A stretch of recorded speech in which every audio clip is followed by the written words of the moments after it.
በስመ አብ ወወልድ ወመንፈስ ቅዱስ አሃዱ አምላክ አሜን። ዓብይ መንፈሳዊ ጉባኤ ኣብ ደብረ ጽጌ ቅዱስ ጊዮርጊስ ወአቡነ አረጋዊ አብያተ ክርስቲያን ከተማ ውቅሮ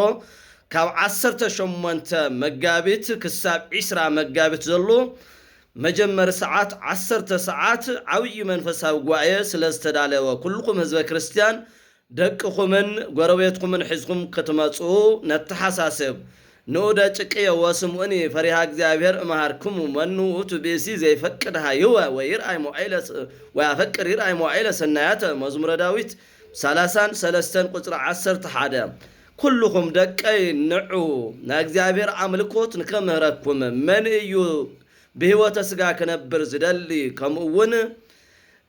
ጽቡቅ ዘመን ክርኢ ዝደሊ መን እዩ ይብል ነብይ ዳዊት። ስለዚህ ኩልኩም ህዝበ ክርስቲያን ኩላትና ህዝበ ክርስቲያን ካብ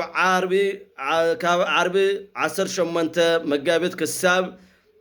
ሰንበት 20 መጋቢት ዘሎ መጺና ናይቲ ጉባኤ ተኻፈልትን ክንማሃርና ቃል እግዚአብሔርን ክንማሃር ኩላትና ንምጻ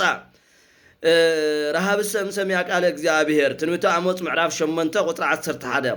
ጥሜት ማለት ና እግዚአብሔር ቃል ዘይምስማዕ ማለት ስለዝኾነ ስለዚህ ጠሚያ ዘላ ነፍሲ በቃል እግዚአብሔር ክንክትጸግም ዓብይ መንፈሳዊ ጉባኤ ስለተዘጋጀ ኩልኩም ህዝበ ክርስቲያን ኣብቲ ጉባኤ ክትርከቡ ነተሓሳስብ